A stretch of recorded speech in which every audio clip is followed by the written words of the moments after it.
Egunon sail ofizialeko Casanova Variations filmaren. Good morning.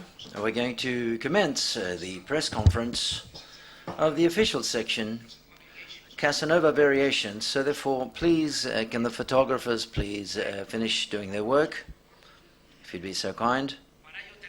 And we have with us the director, producers, and actors and actresses, musical director, that is to say, we have most of the cast of the film, and they're eagerly awaiting your first question. Your first question, please. Someone's just raised their hand there in the center. I hope you can hear me. Hi, welcome to all of you, and I would like to ask Mr. Malkovich, what interested you about this project or this film, whether the form, the way it was done, or the character of Casanova, meta theatre, meta on-stage theatre, meta John Malkovich? Thank you very much. Well, Martin and Mikel and I had previously worked on an opera, which was an experience that all of us enjoyed very much, I think. And through that experience, we decided to do a second project together, originally, obviously, just for the theater. But the idea to do something about Casanova was not my idea, that was Mickey's idea. And the film came about because Paolo Branco saw the opera when we were performing in Versailles. And so the film evolved from Paolo seeing the opera there.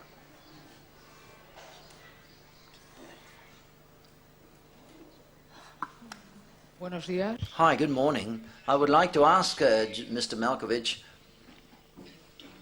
whether you bore in mind the role that we never forget about Donald Sutherland portraying Casanova. And I would also like to ask you, in the film you talk about privacy, what that play between mixing real life and theatre. To what extent do you know that the audience has to know something about, the audience has to know everything about an actor, or like in the times of Greta Garbo, there's got to be a bit of mystery vis-a-vis the figure of an actor? Well, I never saw Fellini's Casanova. I like Donald Sutherland very much, and in fact, as I was discussing last night with Willem Dafoe, after touring our piece for a couple of years, I really couldn't go on traveling all the time. So I was trying to get together a group of actors who could do it and would like doing it. And one of the people I thought about was Donald Sutherland, who I think is a wonderful actor. And one, oddly enough, was Antonio Banderas, who I saw this morning. But I think probably they, in a way, Willem was already doing two plays with Robert Wilson, so it wasn't possible for him. And a lot of the other actors had reservations about committing a year in advance or traveling all the time, etc. So we weren't able to do it. And as far as the question about privacy, well, there isn't any. So, on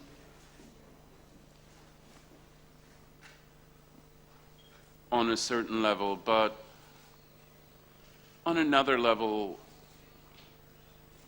I live in my own private world, so and nobody can really do anything about that. No, though they've tried.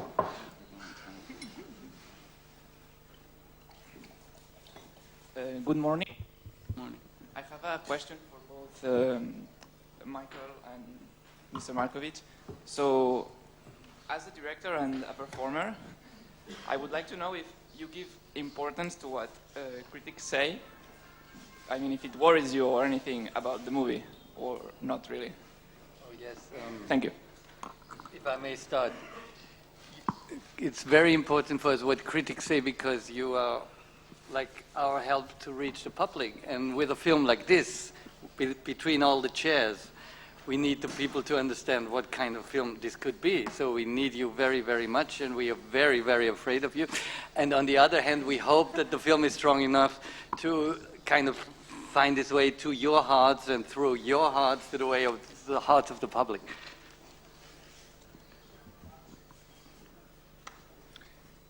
Me, I don't so much mind. But then that's not my job. I don't have to come and see 40 films and say something about them. And if I had to, I think I'd be very bad at it. So I don't worry too much about it because I don't worry about things I can't control. So.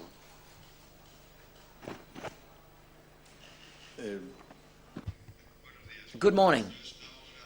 This work, I saw it when you premiered it in the International Films Festival in Santander as a play or on stage. And I would like to ask two questions, one to the director and one to Mr. Malkovich. Mr. Malkovich, from Dangerous Liaisons, there seems to be fixed upon those sorts of characters, Casanova-like characters, and I would like to know whether that's to destroy the character, or destroy the myth, that is to say, or to defend the myth. And that's my question to Mr. Markovic. To the director, there's a certain distance in the theater, which is by Walter Breg, to be telling the story of the opera and the adaptation and to break the rhythm of things with that character, I'm not too sure, of the doctor girl who goes up to him when the protagonist, when he falls on the floor. Why taking that position and breaking the rhythm of things in that way? You want to do first?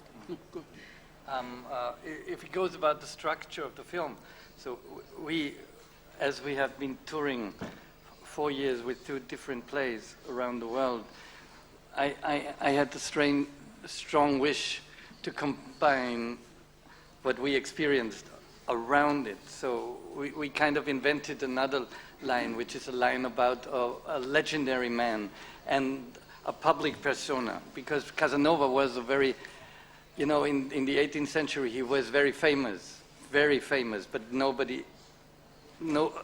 was famous for breaking out of the jail in Venice, but nobody knew exactly what for, but he had this huge legacy. And then through his name, he became a legendary person, even to people who have no idea who he really was. Casanova is a Casanova. So we tried to kind of explain that this what happens, the myth, the legacy, the public idea, which has nothing to do with the person. This also happened to Casanova, and this also, we tried to kind of, through this invention of showing a play and then showing a historical movie, and then at the same time showing the backstage, we try to go on telling the story of Casanova in certain layers, which transported into our presence. That's why we broke it, and I think that the rhythm is, in the movie, is a new rhythm, and it did not break the rhythm of the theater, but it added something, and it made it more complex and more, even probably more interesting. The first part of the question, I'm not entirely convinced I understood, but I think when one, at least when I play a role, I just play what's in front of me, and if the character is someone who wants to be seductive or likes being seductive or has to try to be seductive, then I do that. But if they don't, I don't. And I think both say Casanova and Valmont, and I played as well Lord Rochester, the very famous English libertine. I mean, I don't find them seductive because they're so tragic by and large, but some people do. Un momento, primero ahí a la derecha. Adelante. Yes, over there on the right. A question for the director over here, for the director of the film. A few years back, the real figure of John Malkovich means that a script got into the maze of his mind.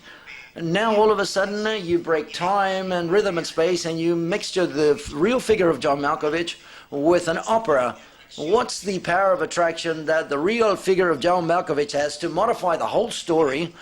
And to the director and for Mr. Malkovich, and I know I want you to be humble here. I'm appealing to your humbleness. What do you see in these directors and these scripts so that your real Mr. Malkovich, gets involved in a story that doesn't belong to you in any way? I hope you got those two questions.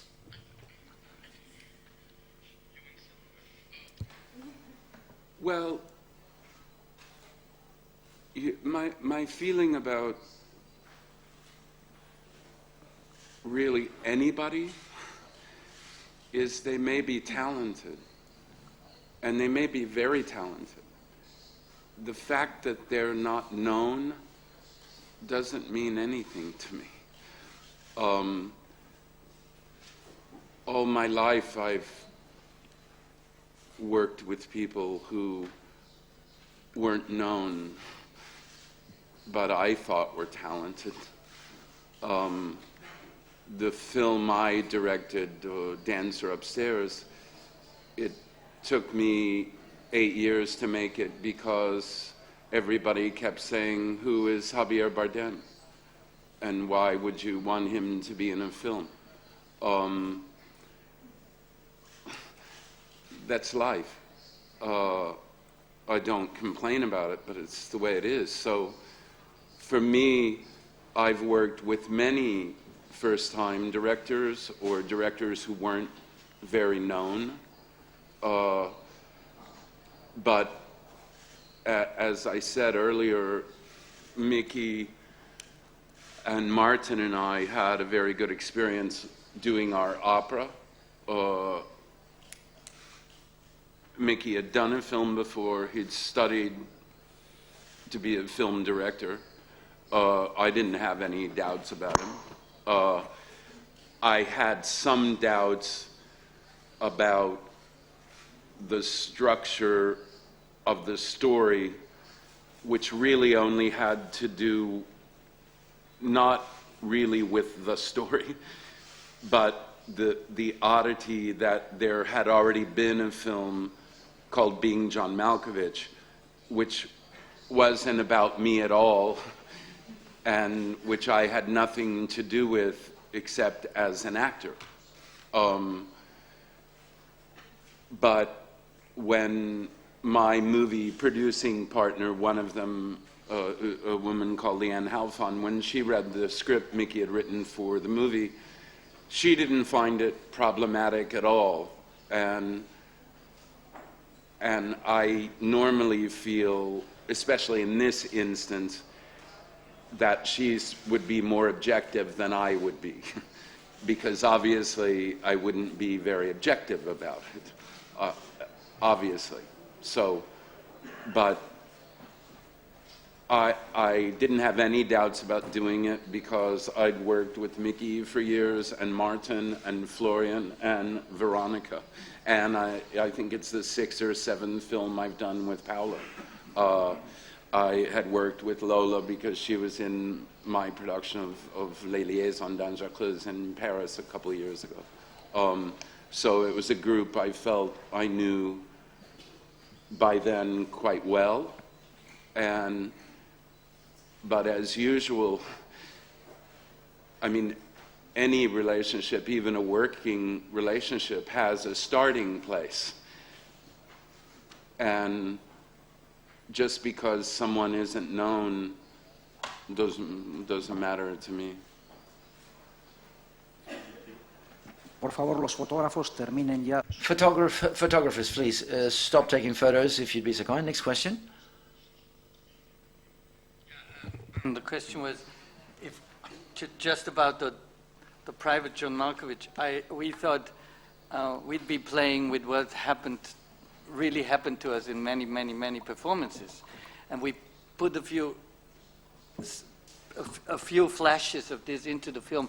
But what I was trying to say is, it is an idea of showing what a legend is, and still you can laugh about it, because of course a lot of the legend has nothing to do with the person. And as legendary as Casanova was, John's legend, which might have nothing or not so much to do with his person, just through a special role. And then you see, it's very funny because it's still very present here, because people asking if he always plays a seductive character. And I think after Valmont, he played a few, but he played 10,000 others. In another press conference where we had a serial murder play, John was asked why he's playing all the time serial killers or crazy people. So there is a lot of ideas out there what he's been playing all the time, and he's been playing much more. He's been playing very different characters. So the beautiful thing about the public opinion is always that the thing which is in the moment there becomes a figure of its own, and it walks its own ways. And this is something we wanted to add into the idea of Casanova, because I'm pretty sure that he had this kind of legacy in his life, in the same kind of balance. And it's a way of course, laughing about everything we do, which also is something which we really appreciate. Thank you. Hi. Hello to everyone. Before we start, I have to ask you something that they asked me to ask you. Next year I will ask them not to ask me to ask this thing. Can you wave to the camera while I take your picture? Can you like say hello? Like that. No. Can I or Eso no es will una I? pregunta. Okay. I'm sorry, that's not a question. Will you please? No. Oh, sorry. Okay.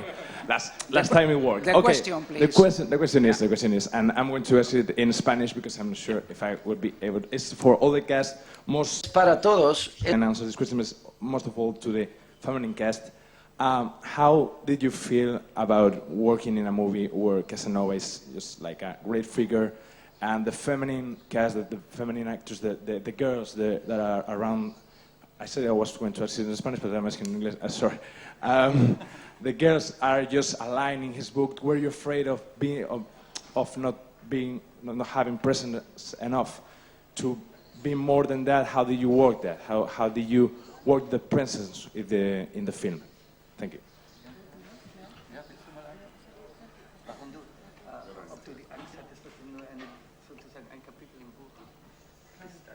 See, if you want, I can repeat it in Spanish and they can translate it maybe better than I do. No, it's fine. So I was not scared to just be one episode in his life, because the movie starts at the last decade of his life, and the character I'm playing, she arrives at the beginning of the movie to his castle, having one goal, just to steal his memoirs, because he was such a famous person. And that would have been amazing for her to possess the knowledge of whom Casanova has been with. So you must imagine that would have been a tremendous treasure if you transfer that in our times, to know to whom married woman he had made love to. So she's coming with that goal, and I was not scared at all to be just an episode, because she's the last love in his life, and they have an incredible story and a great arc of the character. I was more scared to learn 120 pages of English perfect accent in 2 weeks. That was more my concern.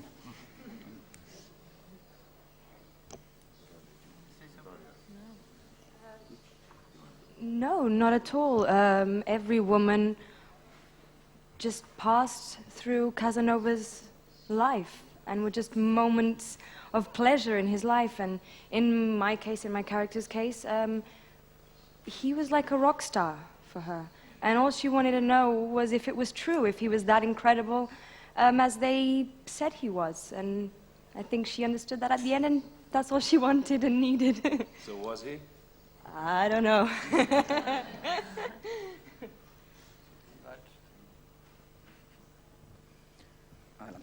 I can say something. I've been touring the theater play for a couple of years with John, and for us it was always the question whether something is more or less important was totally uninteresting. It was always about not being bored. It was about having fun. It was about doing something which we considered to be interesting, and still interesting in doing it again. And that's been the same thing with the movie, and I felt it very strongly in doing it with everyone in the cast. Everybody was having a ball. Everybody had a good time. And we're having it here and today, and that's what it's all about. And that's very much about working with people like Mickey and Johnny and Veronica. It's fun. And this is actually where it's totally bloody not important whether you like 2 seconds in a movie or an hour. It's about not being bored. Adelante. I have 2 questions probably for the director.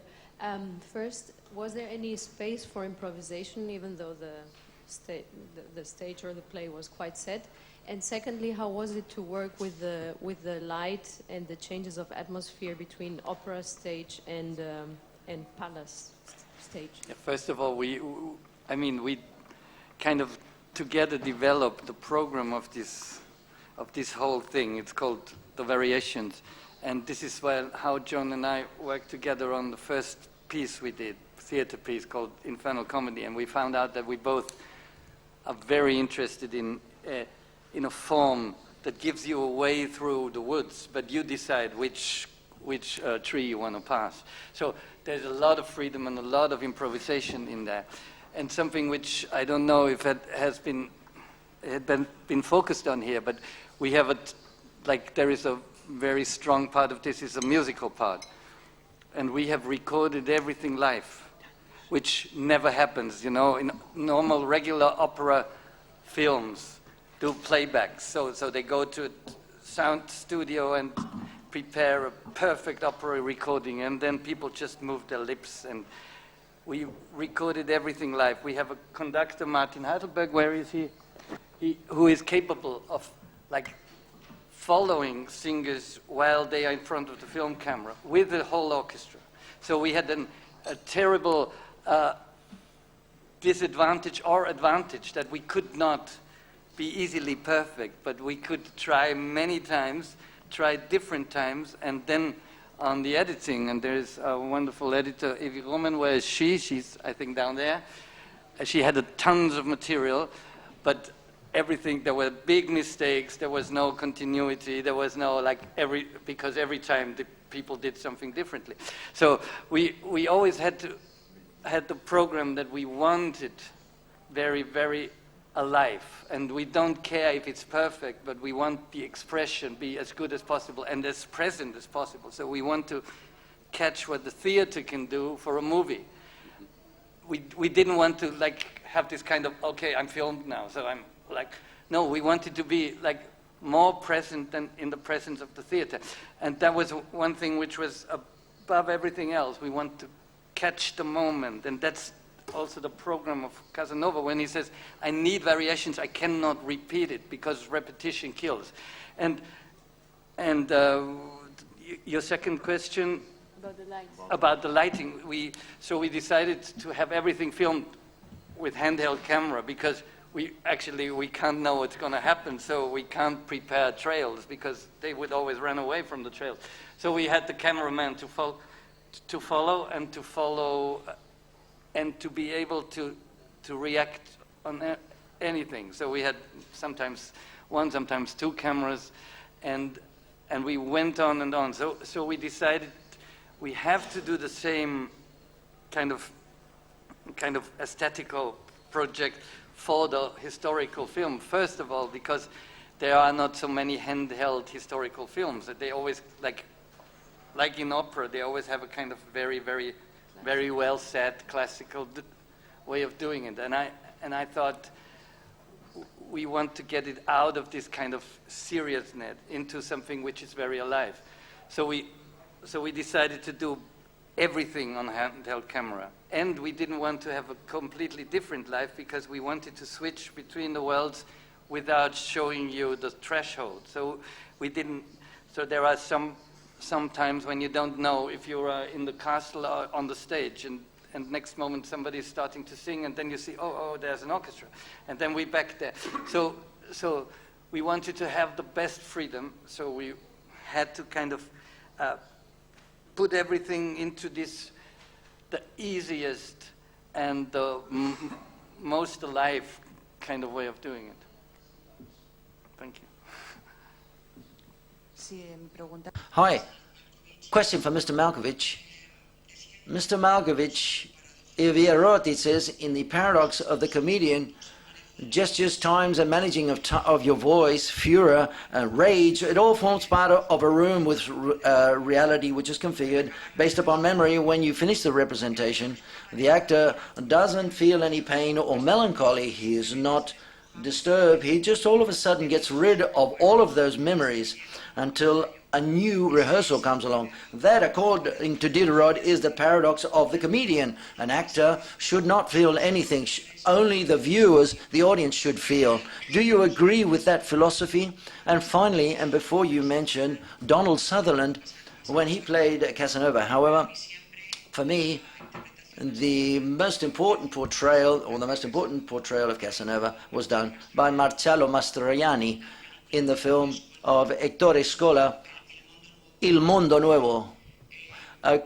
And I would like to know whether you saw this portrayal of Casanova and whether you consider it and deem it pertinent to talk about it, whether it influenced you at all. Thank you very much.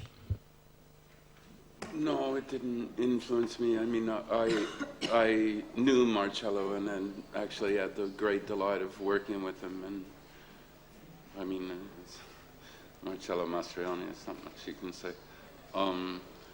But I never saw the film, and only clips I saw at the Casanova exhibition in Paris a few years back. But I never saw the whole film. And as far as the quote about being an actor, yeah, I would probably mostly agree. Maybe not wholly. I would only say that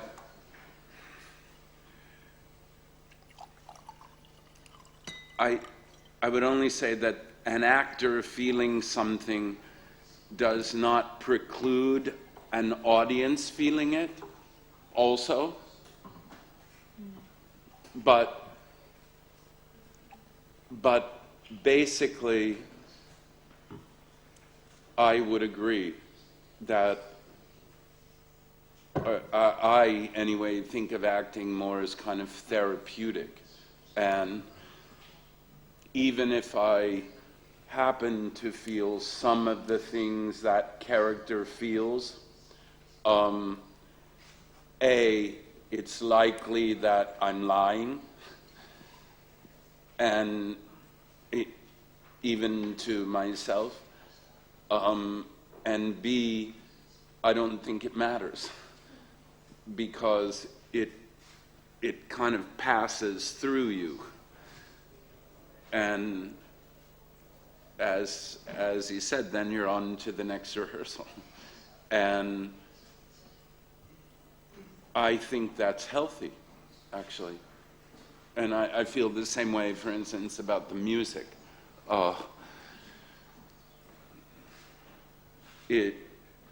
Because it's so sublime,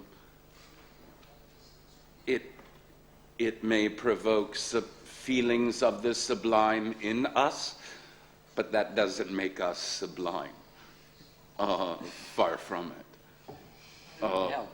Well, yeah, but I mean, in the end, it doesn't make us sublime.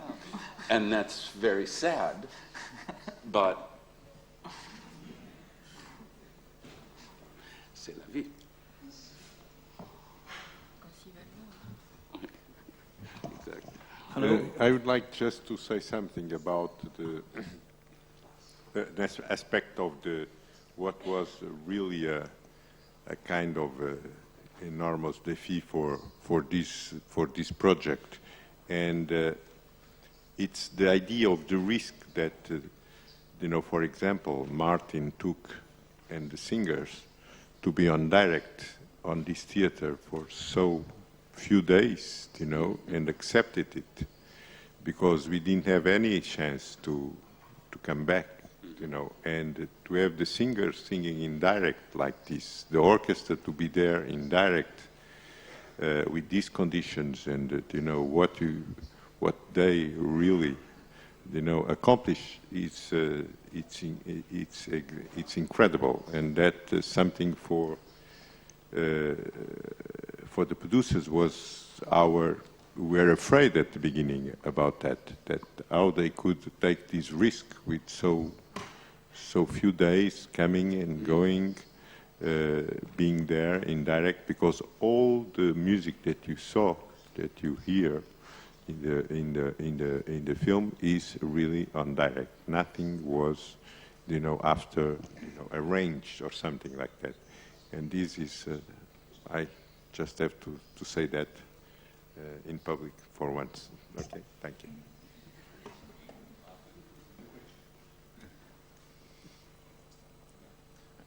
Hello. First of all, congratulations to all of you for your great job. And I have two questions. The first one is for Mr. Sturminger. How did you approach the cinematographical transfer from the stage play? I mean, what process did you follow, and what things did you focus on in terms of preparing a film version of something which had to be much more than just a filmed stage play? And for Mr. Malkovich, you seem to have fun playing yourself or versions of yourself. I mean, I don't know if it's that way, but that's the impression you give when we see the movies in which you play some version of John Malkovich. How do you approach the character? How do you take on this John Malkovich variations? Sure. But honestly, I don't think so much about it. I mean, I watch more what the other actors do and respond to that. But it's hard for me to think of myself or think of myself as a character. Because what would it be? Who is it? I have no idea. But thankfully, I don't think about it. I just do. He doesn't think about it, but he comes up with very funny dialogue lines. So it is a kind of a game, or it is very playful, like reacting on reality in a very playful way, which kind of makes it lighter. To the preparation or the difference between the play and the piece, the play and the film. A film, we had the chance to be more complex. We had the chance in the play, we had like four people playing every character, 2 actors and 2 singers. A girl and a boy, and a girl and a boy. So that's everything we have in the play. Here we can show an incredible variety.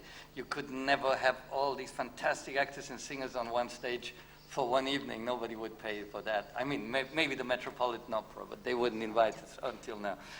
But so we have the complexity of giving different kind of layers over each other. So I think that our work on the play was a fantastic base, but to put it on film gave it another kind of level, which that it was, when we started to play, it was something very strange because nobody did that. So I took pieces out of 3 Mozart operas, put them together and told a new story. And this story was now about Casanova. So it was kind of Lorenzo da Ponte and Mozart had written an opera about Casanova, which really worked in a way of an opera. But now with the film, it went 1 or 2 layers further. We could bring in fantastic actors and the beautiful thing I can tell you, if you have John Markovich in a team, you get anyone else. So I have a dream team because you can choose every big or smaller role. You get the best people in the world because everybody wants to be with him. So that was my great piece of luck for that. And I think this is something you can feel with the new film, that there is a lot of energy and a lot of talent and a lot of kind of joy of producing something together, and that's all packed in these 2 hours. And this is something very dense, and I hope you don't get bored, but I hope you don't, yeah. Maybe let me add something from the standpoint of the conductor here. We are living in a time of fusion, so we have these great opera performances from the Metropolitan, for instance, being transmitted to cinemas around the world. We have concert performances which add movie, which add pictures. So in some ways we have this new way of seeing a combination between the arts, which was interesting for us whenever we started our projects with John, and we have done similar projects with combining music and acting before. And I think this is maybe the fascination of this movie. We have some of the greatest singers doing Mozart operas, and we tell the story which is in these operas in another way. Mozart has always a double meaning in his music. He tells the story by his art, by the music, and underneath there's a second message. And in some ways, as a musician, I feel we brought the second message out to life. So in practical life, for sure, this movie is something different from other movies. Is it an opera performance which is transmitted into the cinema? Is it a historical movie about Casanova? So we offer different views of the same subject. And for me as a musician, in some ways, I felt very happy when we did the work with all these great artists in a beautiful opera house in Lisbon. We could work for some time live to create something new. But on the other side, I think that this message which we want to transmit is something which is new, but also for me necessary to give this message of great art, of the great art of Mozart, a new meaning through the art of cinema. And for me, therefore, it was a very wonderful experience to develop this project, or to co-develop it with all these other great people, and to be part of the performance and of the creation of this piece. This is, I just wanted to add as a musician. Hi, this is a question for everyone, but anyone who wants to answer, I am very thankful about that. Is if you have to brief in a sentence or in a small paragraph what is the purpose of your work, your art, what would you say? I think he means in general. Yeah. I've been talking all the time. No one the sentence. You know, a film you cannot resume is not a Twitter. You know, you cannot tweet about films. You know, but I think that it's difficult to, if you saw the film, to just take what it is. I think it's a fantastic piece of art. That's all. But from my point of view, can say it's we got comfortable sitting between chairs.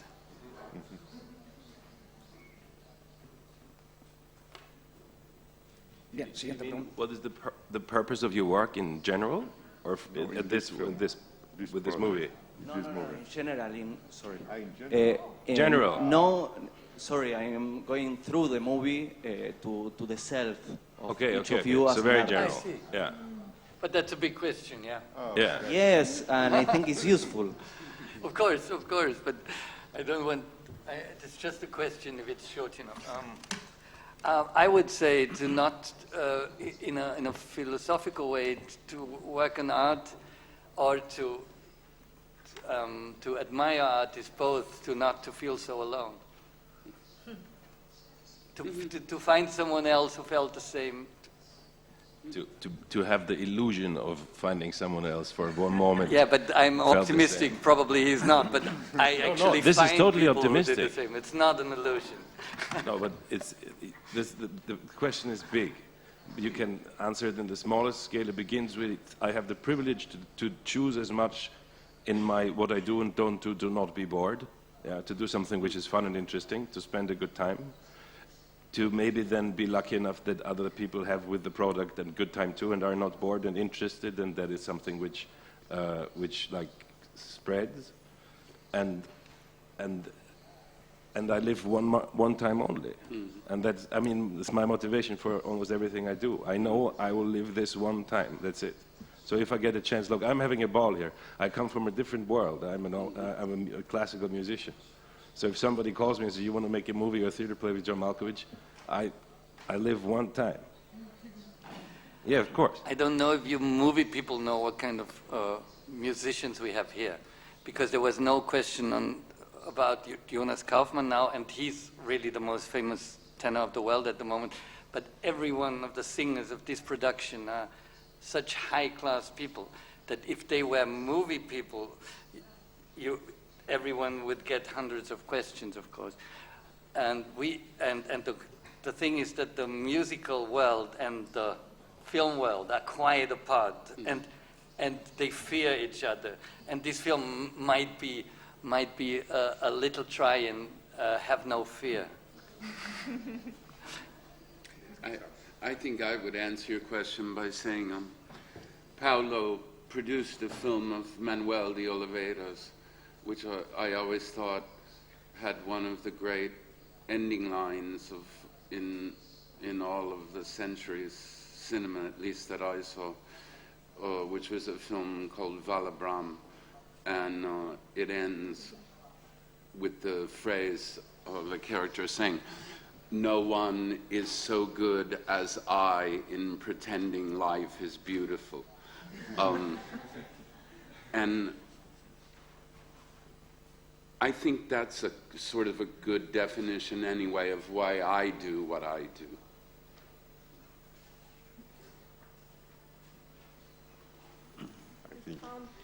This is for John Malkovich. You are an inspiration to a lot of not only actors but also young filmmakers like me. I see your films and I get very inspired. And I saw the other day as well the Paradox of John Malkovich, the documentary about some work he did.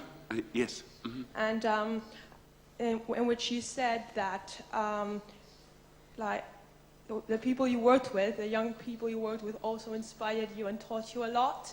And I wanted to know what you brought in from those lessons you learned with them into this film, into this work that you did, because it was very hard work. It's always hard to say maybe specifically, but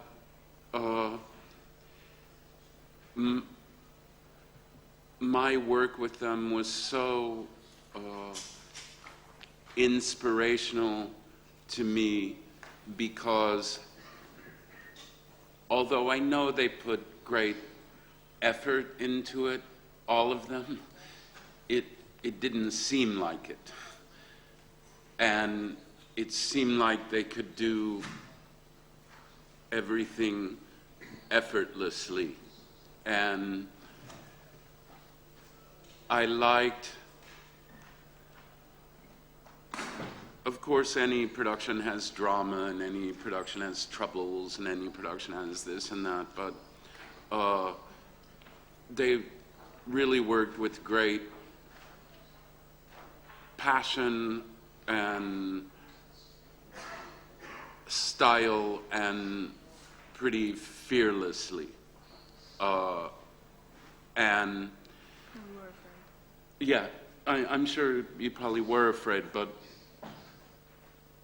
of course that's always the case for all of us when you do something there's a very good chance you're going to make an incredible ass out of yourself.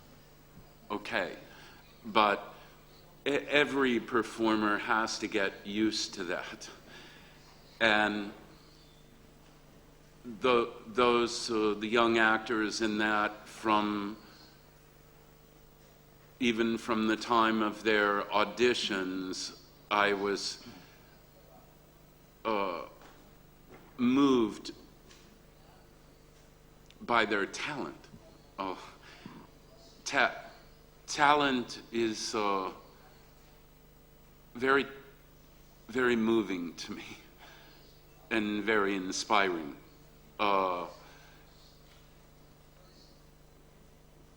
And although the reason I always say I never direct anything that I'm in, it's for a very simple reason. That would mean my least favorite director working with my least favorite actor. But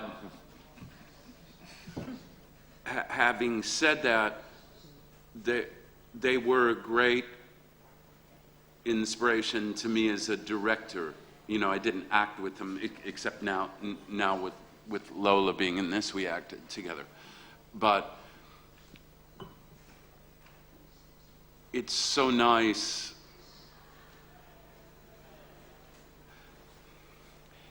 I think it's very nice to be, I met all of the young actors in that film in Liaison when I was 56 or so, I don't know, something like that, 4 years ago. And to be inspired at that age when I know so many cynics, or they're not even cynics because they're just tired, is a fantastic thing. And that's something you mentioned Marcello Mastroianni before. That's something about him that was incredible. He still loved to get up in the morning, go to a movie set, do his work. He loved it. No, he loved it. And there was not a drop of cynicism about him. None. And that's a great thing because I have other associates and other comrades who I love who really can't stand it. You know, they do it because they make a living or they do, but they don't like it at all. And the point being, it's great when you get to work with people, obviously my age or younger or slightly younger, but with much, much younger, somehow it's more inspiring because, I don't know, maybe because I have kids and it makes me worry less. I don't know why, but maybe it's that, I don't know. But when I see really young, talented people, plus I think it's tougher now, I'm very inspired by it. So. Bien, tenemos que terminar. Okay, we have to finish here. Thank you very much.